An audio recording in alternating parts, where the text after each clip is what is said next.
everyone, and welcome to this week's episode of the Everything Went Black podcast. This week, Chris Ashley joins us. Chris is the main man behind Slasher Film Festival Strategy, an ambient electronic, dark electronic project that he's been doing for a long time and has recently, within the last year, come to my attention. I caught Chris's performance last year at the Nightlands Festival, the first event that Cadabra Records has hosted at this incredible place called Cathedral in South Jersey, bringing to life their narrated weird fiction tales with these incredible accompaniments. And Chris performed in this along with Chris Bosone and a host of other people. We get into the beginnings and what inspired him, his hardcore punk background, that sort of stuff. Before we get into it, I just want to shout out the other members of the Horsemen of the Podcast Apocalypse. Kicking things off every other Monday, we have Brandon Legion's Horror Wolf 666 up next in the rotation. Jackie Smith's Into the Necrosphere, the finest extreme music podcast in the land. Wednesday is Everything Went Black Day. I come back on Thursdays with Mike Scandato and Jeff Kashid for Necromaniacs Horror Podcast. Friday, Mike's brother John Draper brings us Spitball Media. Saturday, well, that's a day off. But don't worry, because Carl Hikara comes back on Sundays for Soul Knocks. That's day 2 of his episodes. We have he puts episodes out on Thursday as well. Carl and I, of course, we're doing our Darkness Weaves collaboration where we discuss the work of Carl Edward Wagner. We switch off each month, which podcast takes the reins on that one. Iblis Manifestations also comes out on Wednesdays. Cheyenne has decided to develop his own schedule, so you can check that out on Wednesdays. And that's about it, man. We are at war with mediocrity, trying to give you guys great content on a weekly basis. I'd also like to welcome Noel into the Patreon group. If you're interested in supporting the show beyond just sharing it with your friends and giving us reviews, you can join the Patreon for as little as $1 a month. You get access to the bonus content. For $5 a month, you get access to the bonus content plus early access to the regular stream. And for $25 a month, you can become a sponsor, an official sponsor of Everything Went Black.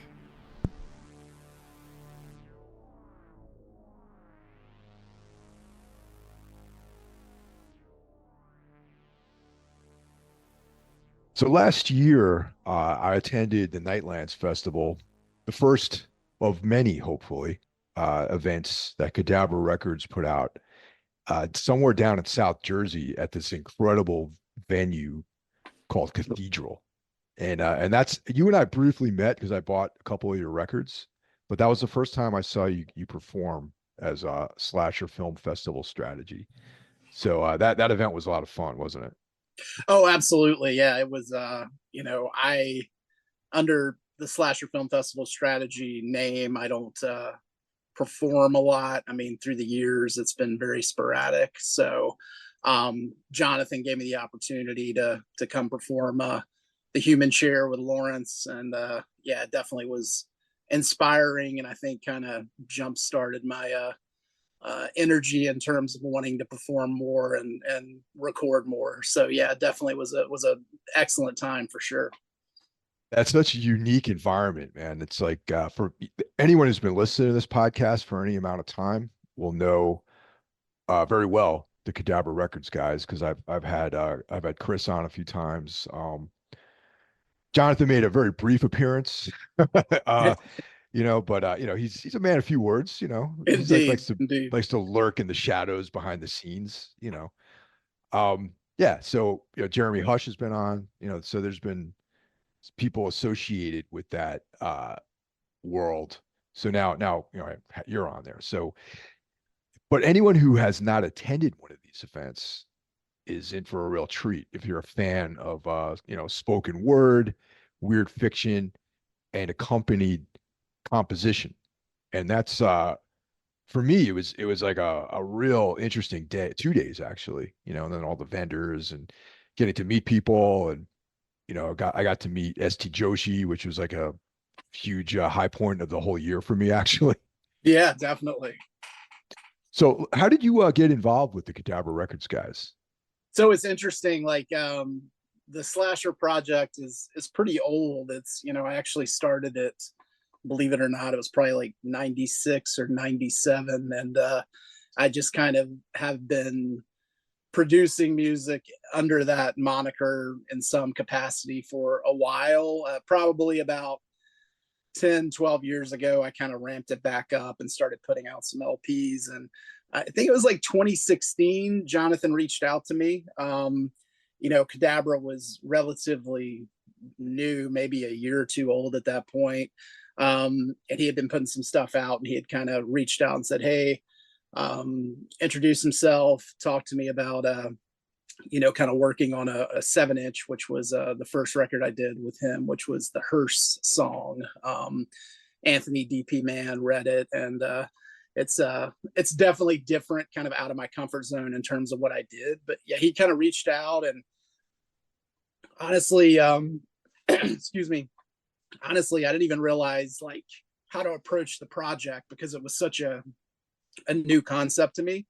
I had always wanted to kind of get involved in, film scores and things like that. So, that was kind of the reasoning that I was kind of pushing Slasher for so long, was hoping to get into that arena. But yeah, that was kind of how we connected, exchanged some emails. Then I found out, that we kind of had a lot in common in terms of his background in the hardcore scene and my previous life way back when playing in punk and hardcore bands. So we kind of connected a lot in terms of that.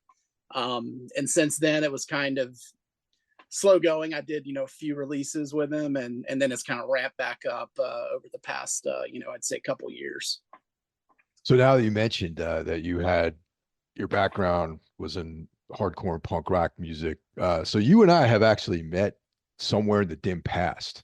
Yeah. So let's talk about that. What part of the country do you live in? Because I'm trying to remember when we actually met.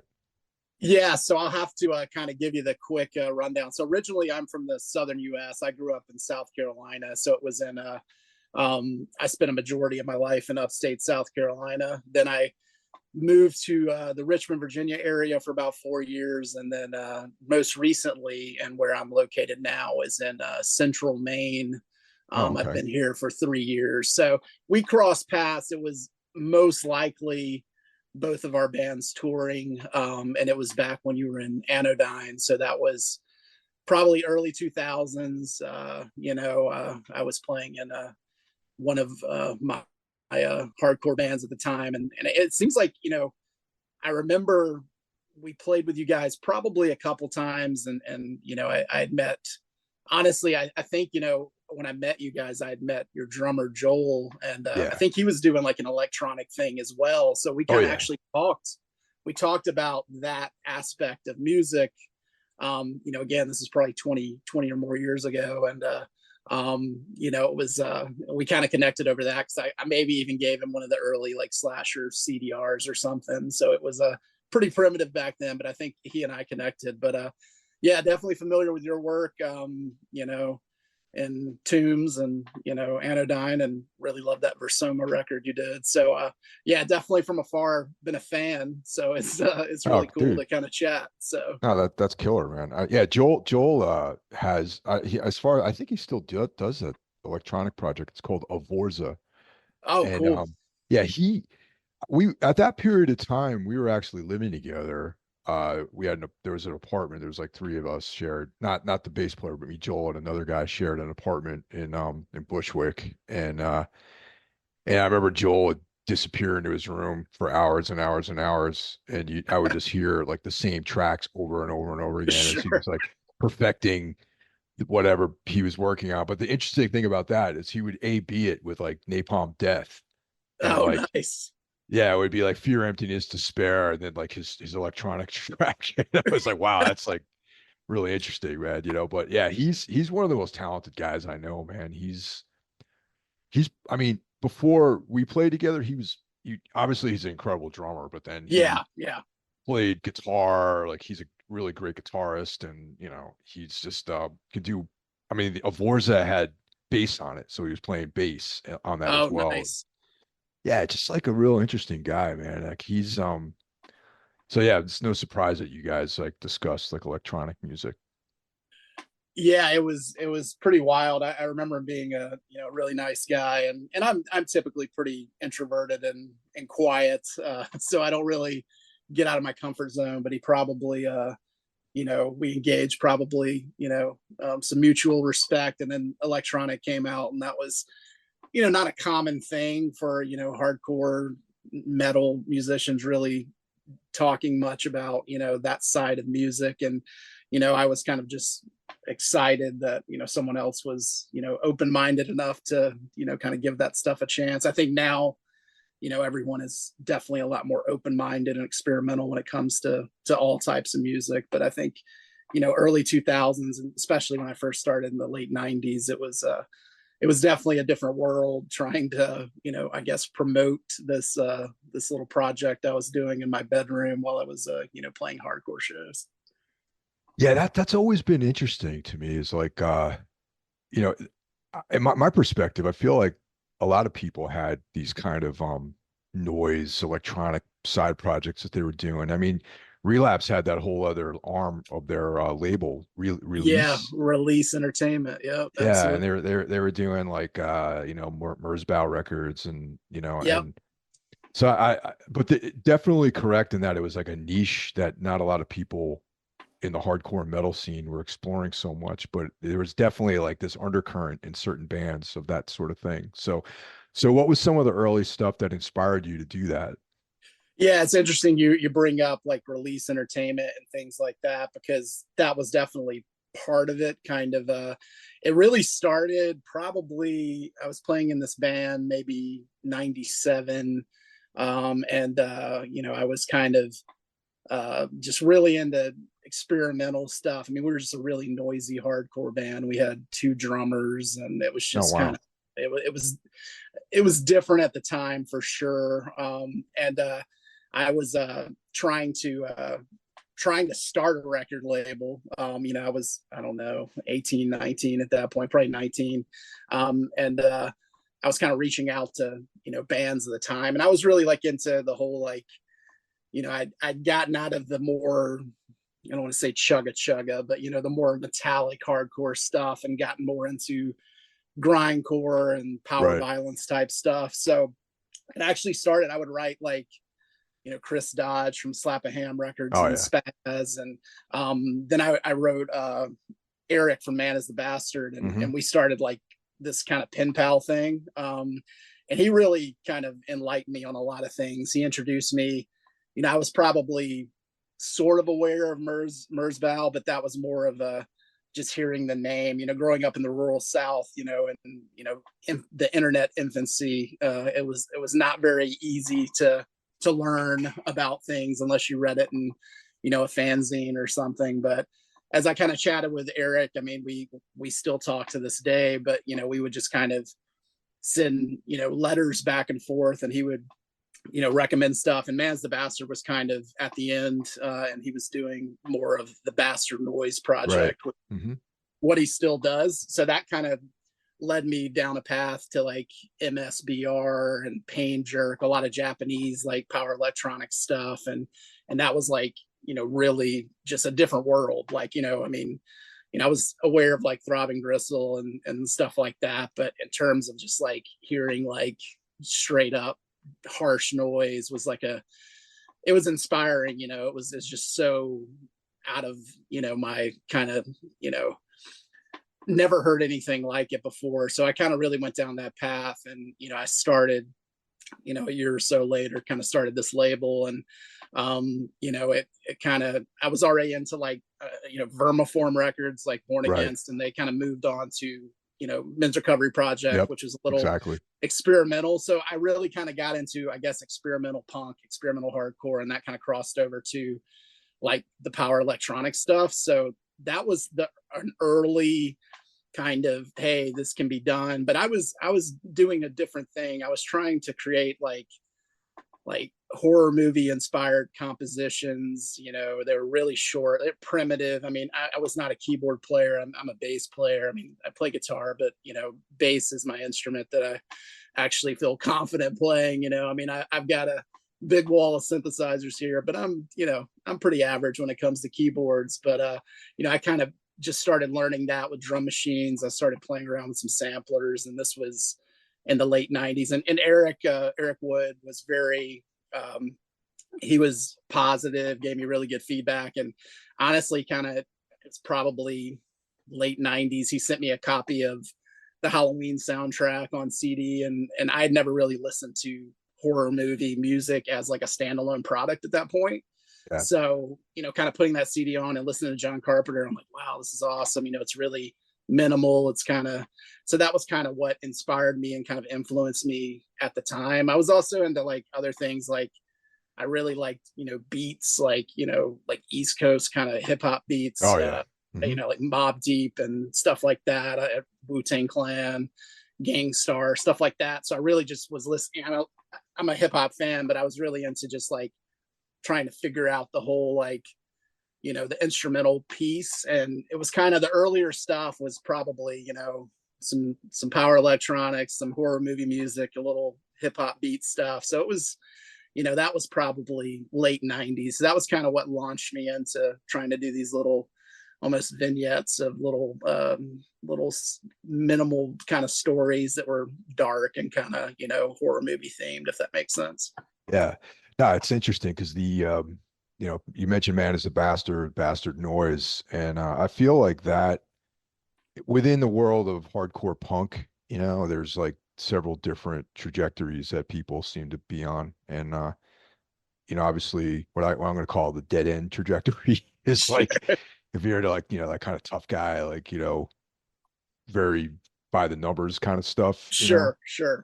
Not to say that I don't have records like that in my record Hey, I've collection, got plenty but myself. if you yeah, if you like subscribe like solely to that style, just like if you subscribe to any singular vision, it's usually a dead end. But then there's like like you mentioned, like that kind of West Coast power violence, Yeah. Man is the Bastard, which were bands that incorporated um other things like noise and electronics into their music. So, specifically Man is the Bastard. And I feel like once you mention that, it's like, oh yeah, okay, cool. Now I understand where this is all going. And then then again, Integrity too is another band that would, Sure. with Psy Warfare and Absolutely. DeWitt always put that sort of stuff into the music as well. And I got to give him credit for expanding the minds of a lot of people that most likely would not have gotten into, other things. Like I've spoken to a lot of like younger guys, from various bands that are doing um, essentially metallic hardcore, but also incorporating a lot of these like avant-garde elements that, and they cite Integrity as being like a huge influence on them for that. But yeah, that makes Yeah. sense to me that you're a Man is a Bastard sort of fan. Oh yeah, yeah. It's interesting you bring up DeWitt, because I remember that Psy Warfare. I think it was a 7-inch that Victory put out like way back in the day. And as a younger person that was kind of mostly exposed to just the kind of metallic, hardcore, straightforward stuff, he was really way early on kind of pushing the envelope there with that project. And yeah, Man is the Bastard, probably one of my favorite bands of all time. I mean, as a young person in the southern US, not really tough to expand your horizons unless you're out there and meeting people. I mean, it's not a lot of a scene where I grew up. And when I first heard that, I was just, I mean, obviously all in on the West Coast power violence kind of stuff. But yeah, just Man is the Bastards, just the experimental, the 2 bass players, the whole progressive nature of their playing. I just was a life changer for me, that kind of, to your point, kind of opened the path to, hey, you can still be into punk and hardcore and really just push the envelope to, kind of goes back to the philosophy, the philosophy of it all, the DIY aspect, but it can really sound like whatever you want. So I think that was kind of what set me on the path, if that makes sense. Oh yeah, absolutely. It around that same time that we probably, met, Joel and I went to go see Bastard Noise when we were living together out there in Bushwick. There was I remember in New York, there was two shows that year that they played. One was at this place called Death by Audio, which is Okay. Yep. long gone at this point. It's I think it's the Vice offices now Wow. in Brooklyn. So it's gone, overtaken by the influx of yuppies, if that's even a term Sure. anymore. Sure. But and then the other I think it's called the Silent Barn. It was a venue that was way out in Ridgewood, Queens. And it was just like a show space. They had like art stuff going on there and the performance. And yeah, so we had an opportunity to see Bastard Noise out there, and totally mind-blowing experience. You know what I mean? That, and I saw Masana play, like, Oh, back that's in awesome. back in the 90s, and that was like definitely formative experiences for me too. Definitely. Yeah. Masana is definitely, I think Masana just played like, maybe it was Nuclear War Now Hospital Productions did a Japanese fest, and I think maybe Masana played that. So Oh, cool. um, uh, definitely awesome stuff. That's pretty incredible that you saw that. So Yeah, yeah, that's actually Merzbow and Masana played together in this wow.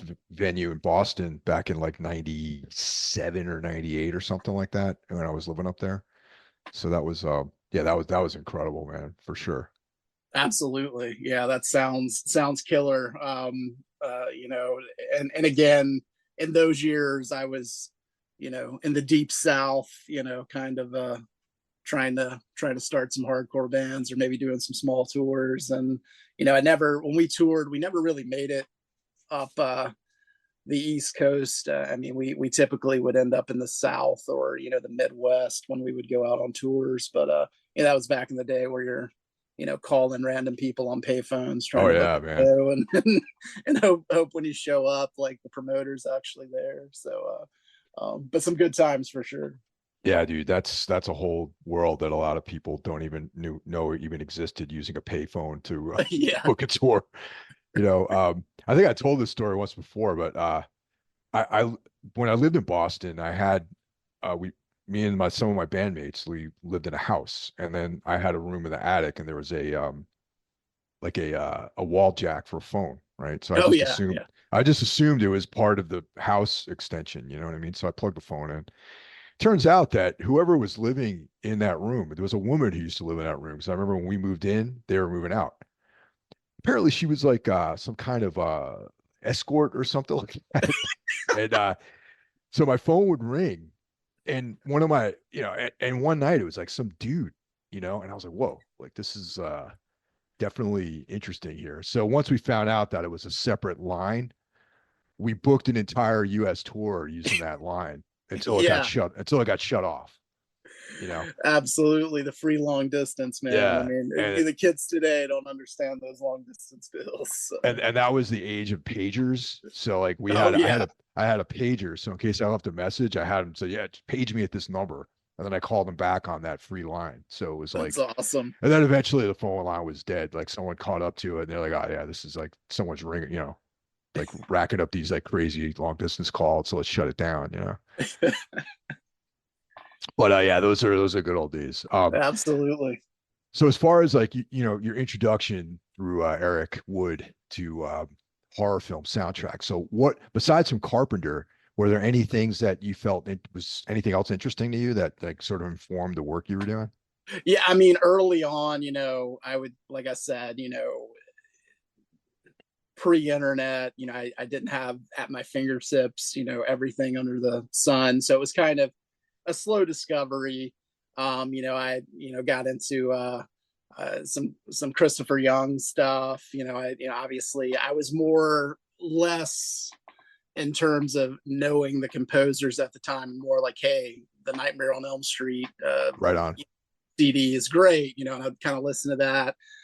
Since then, obviously, I've got pretty extensive soundtrack collection, runs the gamut, I mean, everything from, Ennio Morricone to, just, Carpenter, you know, a lot of names I would probably butcher if I tried to say them out loud, but, Yeah. it was kind of, as time went on and, fortunately in, the early mid 2000s, I was, working in record stores. So I was able to kind of pick up a lot of stuff before the boom, I guess, of whatever 2010 or so, when kind of all the labels started dropping, and reissuing stuff. So now, it's pretty common. You can find anything you want. But at the time, it was, oh, sweet, an Evil Dead soundtrack comes in, I can get it for $20 instead of, $150 or whatever. So,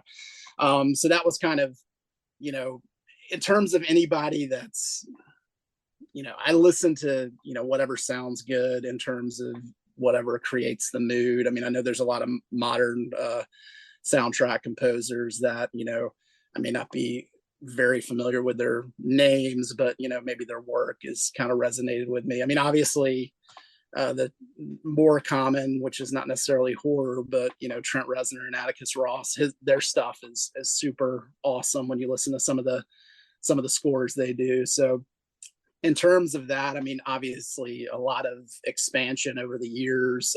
In the early days, it was kind of, hey, I want to check out the score, because I'd never really thought about music in a standalone form until I got that CD from Eric, because I mean, it just, I was aware of it. I was like, hey, this theme's cool, but it was a little bit of a different animal before I kind of started separating the music from the film, if that makes sense.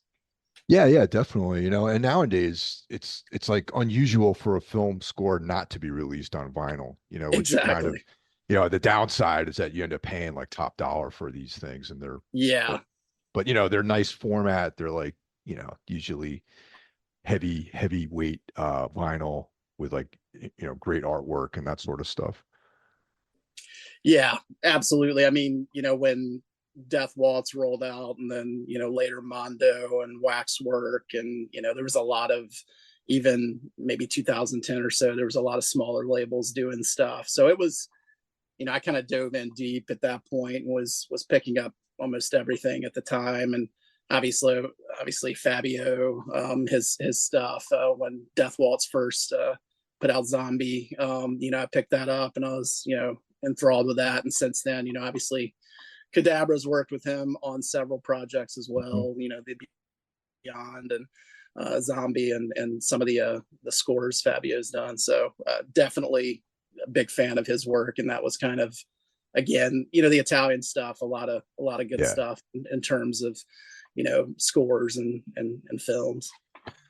Yeah, I picked up that Frizzi composer's cut of the Beyond about a month ago. That's a really nice piece. Absolutely. Yeah. I've got, a couple of the original releases of that over the years. And I tell Jonathan, I still need to pick that up. I got the Zombie composer's cut, but I'm like, I think Beyond might even be out of print. I'm sure Jonathan's got something stashed away I can get from him, but I still haven't heard the complete composer's cut, aside from some samples here and there, but I know it's good. So Cadabra is known for an association with a very specific type of fiction.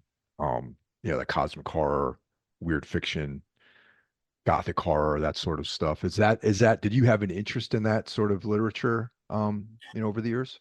so it's interesting. I would say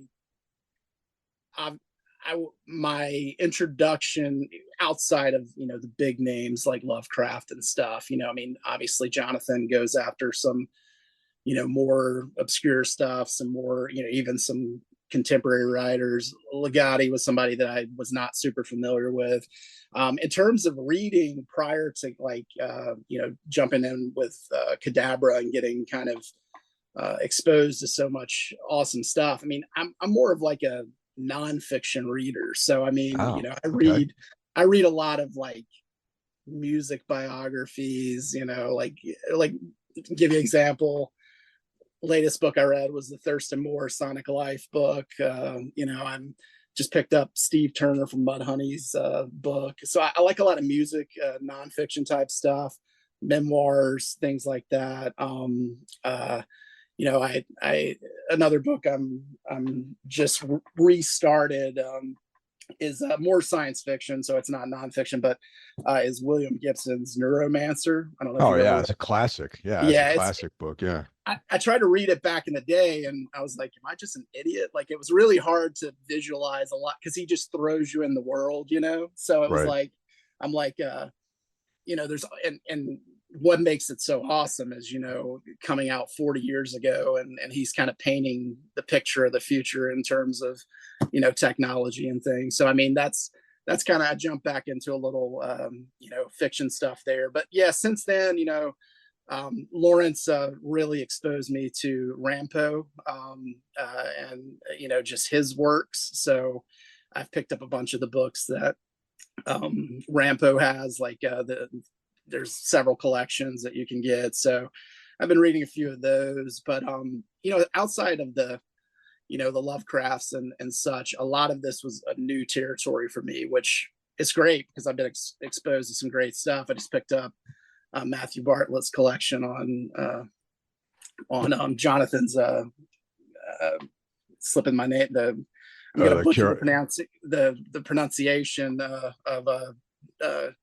Iroptera Press. yeah, there we go. Yeah. There we Hmm. go. Yeah. Yeah. So I just picked up Matthew Bartlett's collection that should be showing up here soon. I really like Matt's stories from what I've read.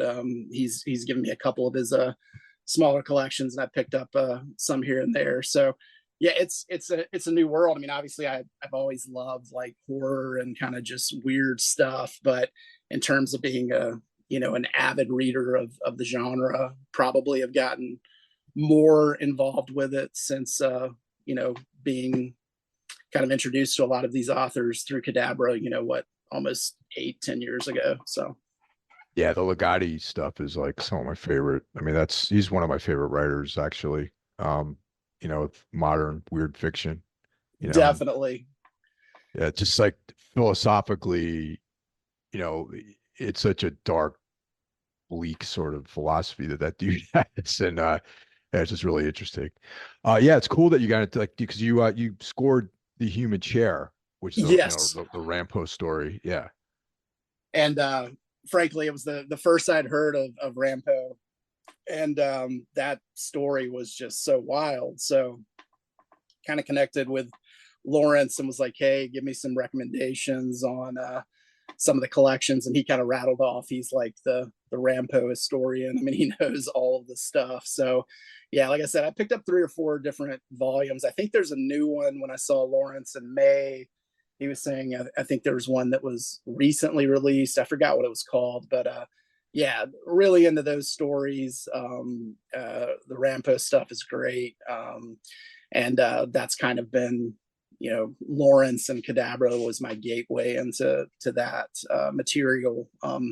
Not sure I would have ever, stumbled across it because, honestly, everyone's super busy, but, I work, I've got, a family, I try to make music. So, I love watching movies and listening to music. So fitting everything in is sometimes challenging. So I have to be, very intentional with, I'm going to pick this up and spend time Yeah. with it because it's easy to get distracted and my attention span can get pulled in different directions. So, but thankfully, with Cadabra, and you talk about Legati, I mean, John Padgett's readings of that material is just fantastic. Those records are great. And, I've really enjoyed what I've read and listened to through Cadabra in terms of that.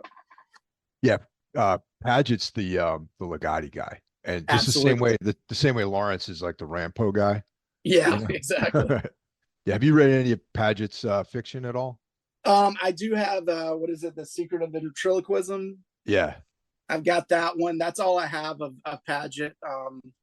And I met him briefly at Nightlands.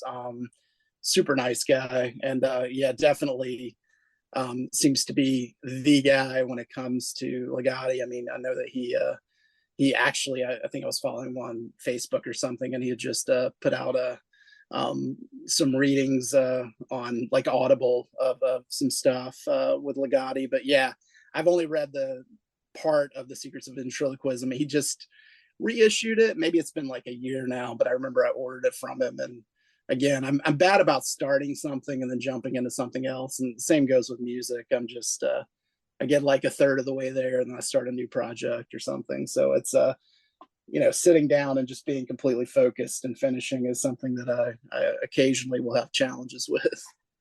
Yeah, I had Paget on as a guest last year. Oh, awesome. And yeah, he's an interesting guy. And another interesting fact about him is that he is, I guess, in control of Legati's estate when, you know, if Legati passes away, Paget is the guy who's in charge of making sure that all of his material remains in print.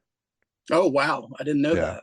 Yeah, it's a huge responsibility, man. And that's awesome because there's so many authors out there. Like, for example, I'm a huge fan of an author named Carl Edward Wagner. And Okay. he passed away young, and he has a host of material out there that just lost in obscurity. Like you can buy, over very, very expensive remaining paperback copies of his books and some hardcovers, but they're expensive, and then there's some of the stuff is on Kindle, Yeah. where he has a character named Kane, which is all that stuff is available on Kindle. And then Valancourt recent, like in the last year or so, released collect one of his horror collections. But other than that, the stuff is not in print. You can't buy like a hard copy of a new in print hard copy of his material. So Legati could easily become a guy like that, if there wasn't Yeah. people like John and Cadabra Records out there, Cadabra Press out there. Yeah. I mean, and unfortunately, the relationship with Kyra Terra and Paget and Jonathan, hopefully we can continue to see things preserved. And yeah, that's where it gets tough because, Hello? maybe when someone passes, it goes to, the family and they have no interest in keeping things in print. And, that can always be difficult. Fortunately, I think Legati is in good hands with Paget and Kyra Terra. So hopefully we don't see any of that happen. And hopefully, I think he's in his early 70s or so. So hopefully Yeah. he'll be around for a bit. Yeah. People seem to be lasting a lot longer these days, which is good. Absolutely. And he put out that collection of poetry a while back. So he's active somewhat, which is good. Yep. So to date, what releases do you have out for starters with Cadabra, with a slasher film festival strategy moniker? Yeah, so hopefully I can recall those. Let's see. We've got it's been a bunch. I mean, nothing like Chris. I mean, Chris is the Cadabra machine. But I did, like I said, I think it was maybe 16. We did the Her Song 7-inch. I did the Human Chair with that was an LP. I did the Pit and the Pendulum, the Poe stuff. We did that shortly after I did that. Anthony D.P. Mann read that. That was a fun one. I did one of Matthew Bartlett's stories, the Mill River Revenant 7-inch. Did that, that was a fun one. That's a really cool story.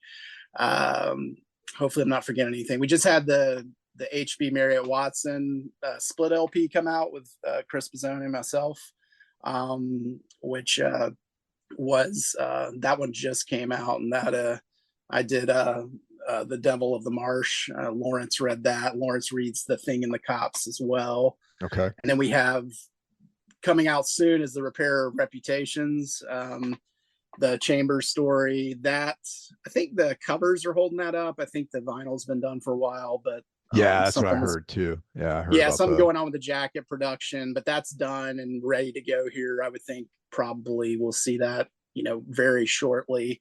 And that's a collaboration with Chris Pizzone. So that was my first full-on collab with him, which was phenomenal.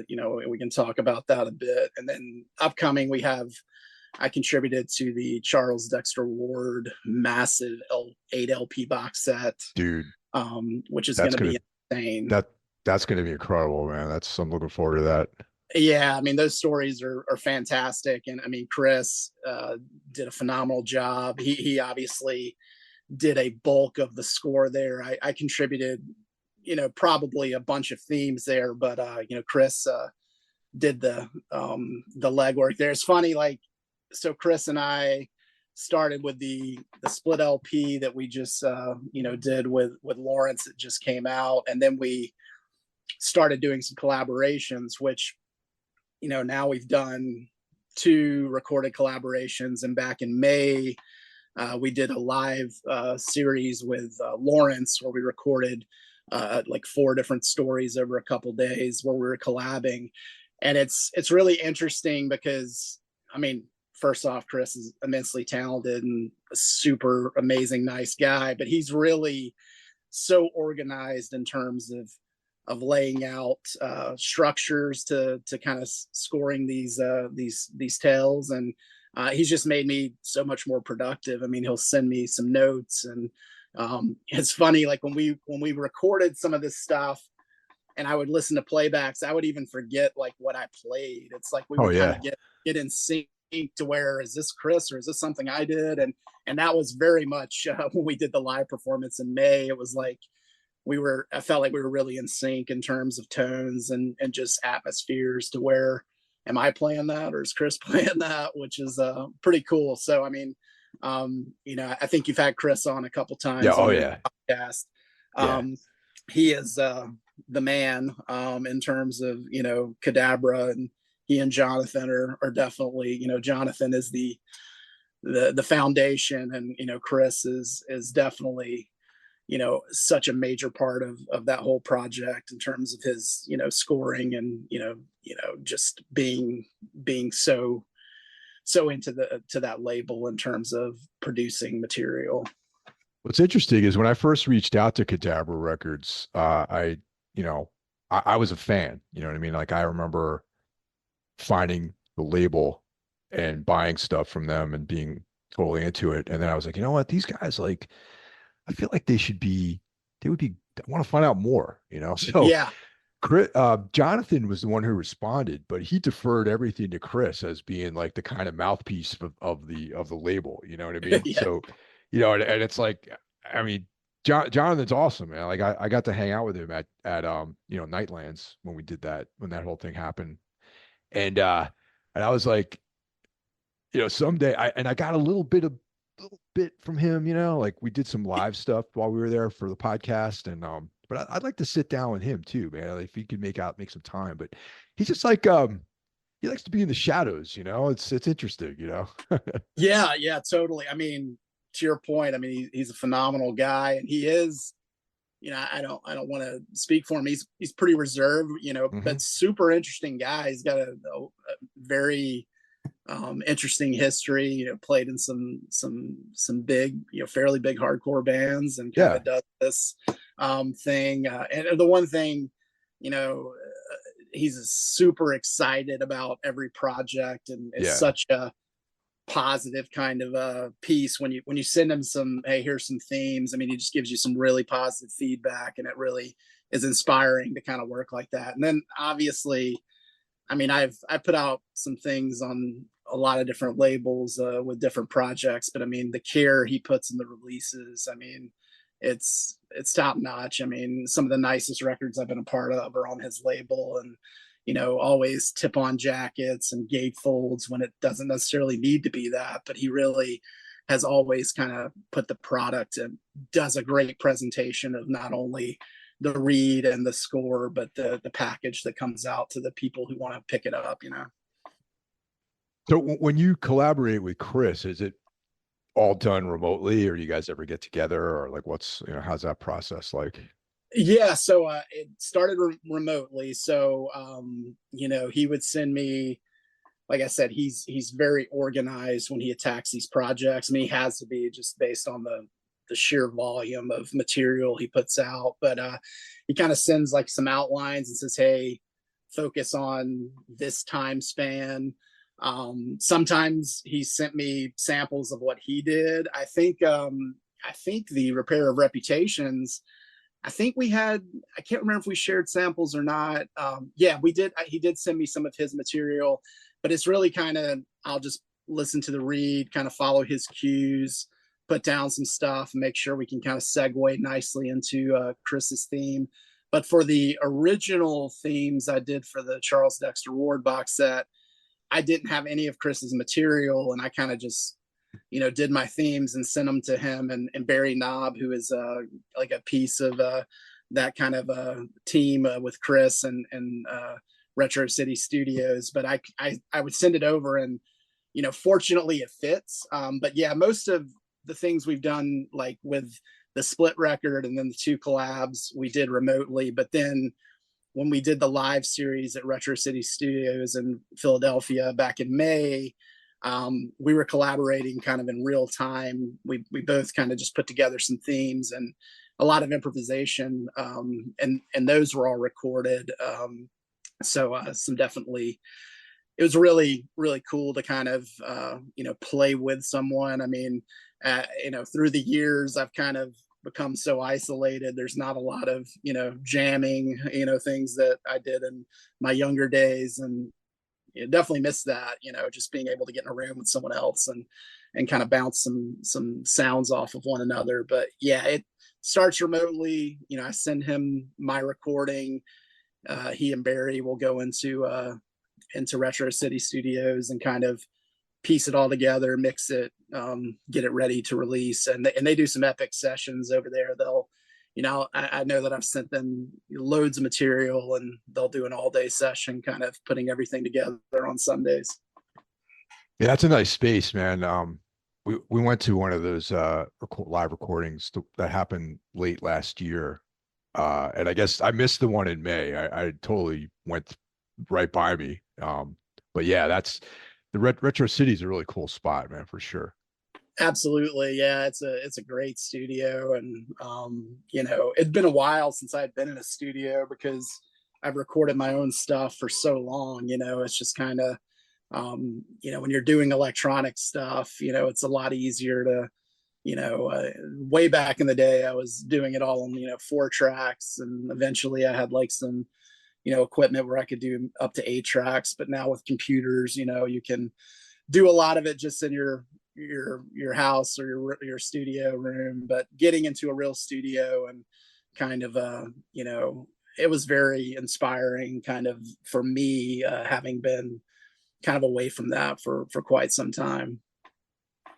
Yeah, even with a band setting, man, honestly, a lot of work it's done remotely. Like we're in Tombs, we're working on our next album, uh, piece by piece. Like we're not really, it's so interesting because in the past it's like, we would have this very intense like lead up to recording Yeah. and then now it's like we kind of just all do it separately, and we're working on a demo right now for the new album, and it's like everyone's just, it's like a very detached sort of effort right now. I just the other day I got a link to like the drum sessions, and I have all the stuff that I've been working on separately, and then we're going to put the bass in, but everyone's doing it at home. We don't go into a studio. And I think the production of the next album is going to be done pretty much similar to that. We're going to record the drums in a room.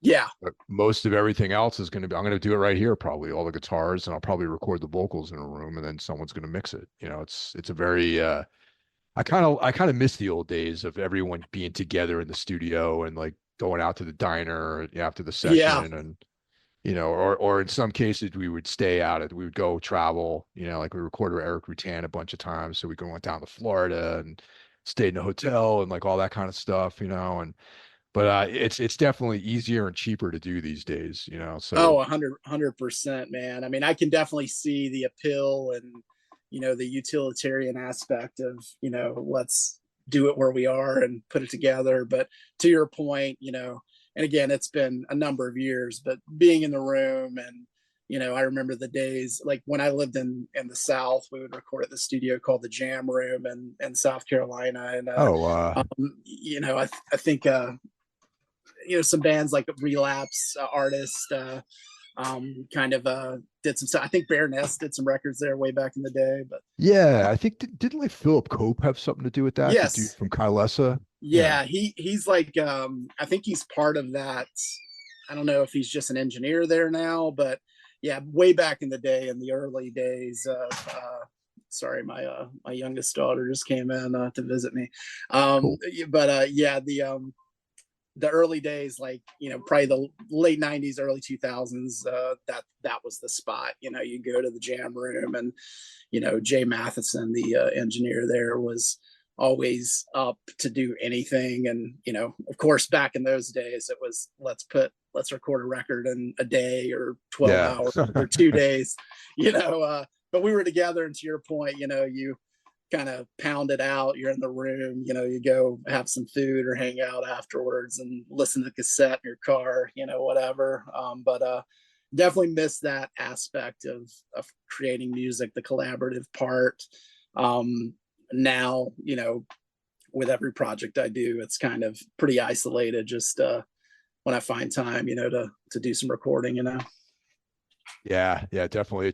I just had a flash of nostalgia, man, because like we one of our early tours was with Kylesa. I got to Oh meet yeah, Philip back then. We mostly the dates are in the southeast, man. So we played a bunch of those cities down there. I think dude, I got the name of this place in the Charleston, uh, South Carolina. yeah. I lived in It's like a Charleston for a while. I can't really think of any of the venues that are still around. there was Um, like this famous spot, like the Bad Brains. It's like the CBs of the South. I remember playing there with Kylesa, and yeah, I knew Philip was like, you know, really nice guy, like really talented dude. I knew that he was involved with a lot of production and engineering work. So yeah, he's a really nice guy. Definitely. Did you play the Milestone in That's Charlotte? it. The Yep. milestone. Yeah, there you Yep. go. That's the one. Yeah, that's the iconic venue. Some of my bands have played there a few times. I think it's still around. I can't speak definitively, but yeah, that's definitely a throwback for sure. Yeah, that's yeah, I just had this flash of nostalgia. Being like probably like 15 years younger than I am now. Oh yeah, And like, yeah, yeah, definitely, man, definitely. I yeah. can I can feel you. But yeah, I know I kind of got long winded on the slasher Cadabra stuff, but I think those are the pieces that I've done with him, and it's kind of different than what slasher is in terms of a unit. When you take it away, it's a lot more. I would say over the past few years, definitely a lot more kind of analog synth driven, more even some, not only some soundtrack vibes, but, even some kind of 80s sounding vibes in terms of what I do when you look at just straight up slasher LPs that are, separate from the scoring side of the project. Yeah, I mean, I bought a couple of your vinyls at Oh, the cool. yeah, I got that EP, the Lunar Temple EP, Oh, yeah, yeah. So, and Psychic Shield. Those are the two okay, things that I yeah, had. awesome. Yeah. Yeah, those um yeah, it's funny, like, I didn't realize it was you, but I was like, I think you're wearing like a Fields of the Nephilim shirt. I'm like, man, Yeah, six. I was actually. Um, Yeah. and I asked Jonathan the next day because I saw you in a picture. I'm like, is that Mike from Tombs? And he's like, yeah. I was like, holy shit! Like I didn't even realize it because I recognized. I thought I recognized you, but yeah, I put it together after the fact. But yeah, those couple that you picked up. The Lunar Temple is like part of this trilogy I put together. There's like 3 LPs with that kind of theme, and it's based around kind of the imaginary soundtrack deal. Like I kind of created this idea. It's probably like 2012 when I recorded the first LP, and it was about, it's like a science fiction story about the first attempt to colonize Mars, like in the 80s, and a big, there's some information out there on it, but that was kind of what that whole trilogy was. The Psychic Shield was the record I did with Death Waltz, which was definitely a fun record to do. And again, more of the imaginary soundtrack kind of vibes. And I kind of, I want to say I lost steam because I've got plenty of material that I just need to kind of mix and get sequenced and stuff. But I had big plans to put out, a couple of LPs like right around 2019, 2020, with material that was just sitting, on my hard drive. But, COVID hit and, I ended up taking a new job. I had my youngest daughter was born. So I got a lot of things that kind of took me sideways. And I feel like with the exception of the work I've been doing with Jonathan, I've been a little stagnant with getting out, the standalone releases that I've got ready to go, if that makes sense. Yeah, I mean that's awesome though. I mean that's still a pretty stiff schedule, really. Just keeping up with the Cadabra Records stuff. Yeah, absolutely, and I'll probably push out this latest piece that's been kind of sitting around. I'll add to it, subtract to it, but there's a lot of material that is ready to go when I put it out. Historically, I just put stuff out myself unless I'm working with Jonathan. I just, it's easier, I control every aspect of it, and it's kind of, I don't have to, I usually will do the art and, do the recording and kind of just get it pressed up. And usually it does pretty well. I mean, I've been stagnant for a while, so I may have some trouble getting the message out there. I'm really bad at promoting anything. Yeah. That's not something I've ever been into. I just kind of put it out and see where the pieces fall. But yeah, definitely some more material. But anytime Jonathan has anything that he's looking to get done, I definitely am always up for that. I'd say more recently it's been easier for me to stay on their deadlines, where in the past it was a bit challenging because I had my hand in so many things. I was trying to do a label and all kinds of stuff outside of just the day-to-day. But recently I feel like we've been pretty prolific, at least from my standards, in terms of getting stuff out. Doing a label is a rough business these days. It's not like it used to be. So yeah, that's a real hard gig to do in the new millennium. Absolutely. Yeah, when I moved here to Maine a few years ago, I was kind of dealing with some health challenges, and then the big move, and I'd just taken a new job, and I kind of just put my label on hiatus. I mean, between cassettes and LPs and CDs, I got close to 100 records out, which was good for me. But that was over, like a decade, and I'm just kind of like, it's not really dead, but it's, I just kind of, if I release something, I might put it under that moniker, but it's really tough to do a label. And then, the thing that really was challenging is, I hate to be like generational, but you and I, maybe we were of the age where you sent money in an envelope and you got a record, showed up at your house, and it might have taken 4 weeks and that was fine. But, it was just really tough, like, trying to manage the aspects of, someone not having their record in 3 days, or someone in Sweden emailing me because it'd been 4 days and their record hadn't shown up. And it was just, it just wasn't for me in terms of just trying to keep up with that pace. And then to your point, it's such a different animal. I hate to just put things out in the digital world, but a lot of people consume, music that way. Not that, as musicians, we're going to see much out of that other than the joy of someone enjoying your project. But, when I can, I'd love to put out, physical versions of things, but, definitely went with COVID and all that. It just, it's definitely been a different world. I think plants have started to get better, but, I've kind of just stepped back from that piece of my life, I guess. Yeah, I hate, similar to you, I hate promotion, man. I hate doing anything. I hate promoting. I hate the internet. I hate like social media. Like I can't, anyone out here is, I have a very terse sort of posts on Instagram. It's like, here's the thing I'm doing this week. Bye. That's it in a picture. And so I'm just not good at it. And probably the podcasts probably suffer as a result of that too. And I have like, I've released two non-tunes things over the last few years too, and I'm going to be doing more of that stuff. And so Oh, cool. I've been playing around with like what to do with it or how to do it because I don't want it to be like uh something I've shopped to labels or anything. Sure. But I'm comfortable with it just being digital, but I also would love to have like some kind of small run, like vinyl physical copies of these things. Like one of them came out on cassette and someone put it out. I'm sure they lost a ton of money on it, What's it called? Well, the two projects, one's called Scorpion Throne and the other Okay, one's called Begotten Sons, and they're both just four song EPs. cool. And you can find them out there on the everything went people don't even know this probably that there's an Everything Went Black Bandcamp that has some of that stuff on it. And Oh, sick. yeah, so it's like you can listen to it on Bandcamp and that's basically it really.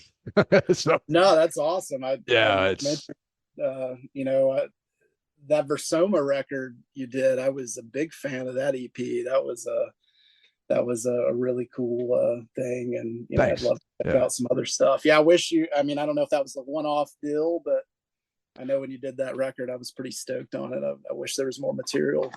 Yeah, I mean that was like a 50-50 effort between me and Jamie Getz, who was in Lit Golden Sky. And Oh yeah, yeah, yeah, so I mean like I can only take credit for half of that stuff really. And we had all intentions of making a real band out of it. It was just too different. Like it was two principal songwriters working in a band together. sure. And it sounded like I would write a song and he would write a song, and it just ended up sounding like a mixtape. You know what I mean? Yeah, no, I get that. That makes sense. The EP was good. I enjoyed it. So Yeah. No, thank I, you. Thank you. I still spin it every once in a while. So I haven't uh, listened to that in probably 20 years, but I should check it out again just to is listen. it has it And been that long, Mike, since that oh, came I don't out? know. You're Was it? aging us. I'm trying to think how long ago that came out. It had to have been like close to that because it was Yeah, right, it's right. probably, yeah, you're probably right. I mean, Yeah. probably 2005, Yeah. 2006, maybe. Because Yeah, it it was was. right after Anodyne broke up well, actually interesting. Right after Anodyne broke up, I didn't really do much for like a year. And then, or that's not true, actually. No, Versoma started while I was doing Anodyne. Oh And it wow. was, yeah, so it was like me and Jamie and Greg Drudy, who did Level Oh yeah, Plane level Records. plane. Yeah, Yeah, and level he was plane. in Hot Cross and Yep, Seisha, and yep. he was actually the original drummer for Interpol too, by the way. Yep. I remember that. I mean, I was a big level plane fan. So I didn't the Yeah. first tunes like come out like on a Yep. split or something. Yeah, I remember. Yeah. I remember picking up. I was doing like a distro. I forgot who I Yeah. picked them up from. Maybe even got them from you, but I did pick up some copies of that first Tombs record, and I was like, oh, level plane. But Yeah. yeah, I didn't mean to Yeah. cut you off. But yeah, that's cool. Yeah. I mean, the last Anodyne record came out on Level Plane too. So, that was a thing for a while. So yeah, it's just, but yeah, Jamie and I, like, we're still really good friends. Like and it's funny because everyone's like assuming that there was some huge personality conflict or something like that, even years later. And I'm like, nah, man, I love Jamie. He's like one of my good friends. And he's not doing music anymore either. He just made a decision, man. And I had him on as a guest on this show actually over Oh, cool. a couple of years ago. And he just like he just doesn't want to do music, doesn't want to tour, doesn't want to, that's it. It's over. And I guess I respect that, man. It's like, because like this effort is such like an it can become an all-consuming thing Yeah, where other things in your life suffer from it, and he's got like a daughter and he's married, sure. and I get it, like I could see, but I was like, Jamie, you're like so talented that just do something that you release, like just make music, don't tour, but Yeah, he's similar to me. It's like all or nothing really, I guess in some gotcha. ways, and so yeah, so he's doing his thing. But yeah, that record was fun, man. It's we did like a handful. I think we did like in total about 15 or 16 shows maybe, Oh and that was wow, it. that's awesome. I didn't even realize you guys played live. I just remember picking up the record and Robotic Empire. Is that who did that? Yeah, Robotic Empire did Yep. that. And then Yep. yeah, we did like a handful of dates just like on our own with other bands. And then we did a tour with Red Sparrows and Oh Daughters. yeah. Yeah. Oh yeah, Daughters. Yeah, my old band toured with them way back in the early days. Um, uh, their first run, I guess, before they came back around. But um, yeah, definitely some fun times there. Yeah, yeah. So interesting, a little period. And then the songs that I wrote for that were going to be more Versoma tracks ended up becoming that first Tombs EP that you referred to. Nice, nice. That's I why didn't that realize that. sounds so different than the rest of our stuff, I think. Sure. Yeah. Yeah, definitely. The early stuff, there's always going to be, progression and changes. But yeah, I mean, I remember it well. And, yeah, interestingly enough, definitely aware of most of your output at least, and Oh, definitely have thank you. enjoyed it. So, Yeah. definitely happy to be chatting about the old days and maybe the future. Yeah, man. All right. So in general, where is the best place that people can find? I mean, you have other stuff that you do besides Slasher Film Festival strategy, I noticed too. Yeah, yeah. I've got a bunch of like just, obviously if you go to foreign sounds, I think it's .bandcamp.com. That's the label that I did and still kind of do. And it's got a variety of projects that I've been involved in and also put out. There's a lot of like black metal stuff and some dungeon synth bands where I was releasing that genre for a while. But it's foreignsounds.bandcamp.com. And then like the slasher stuff is, I think it's the same, slasher film festival strategy.bandcamp.com. So material there. I've got my hand in a few different pots. I'm kind of working on a guitar based project that Oh, hopefully I can get finished here by the end of the year. Just kind of dipping my toe back into guitar music, and I kind of do some ambient projects. This project called Harsh Life, which is just kind of really drawn out like cinematic ambient type stuff. Mostly electronic stuff, but several different things that are kind of have releases or things I've worked on that I haven't really put to bed. But yeah, there's a breadth of material on both of those Bandcamp pages. I mean, Slasher's obviously on Spotify and Apple Music and all that stuff if someone wanted to check stuff out. But yeah, yeah. plenty of spots if anybody wants to do the research. Awesome. Yeah, that's the main thing. I wanted people to go out there and just explore all the other stuff you have as well. So, but Chris, thanks for taking time and talking to me. Appreciate it. Absolutely, it was fantastic. Glad we finally had a conversation after all the years.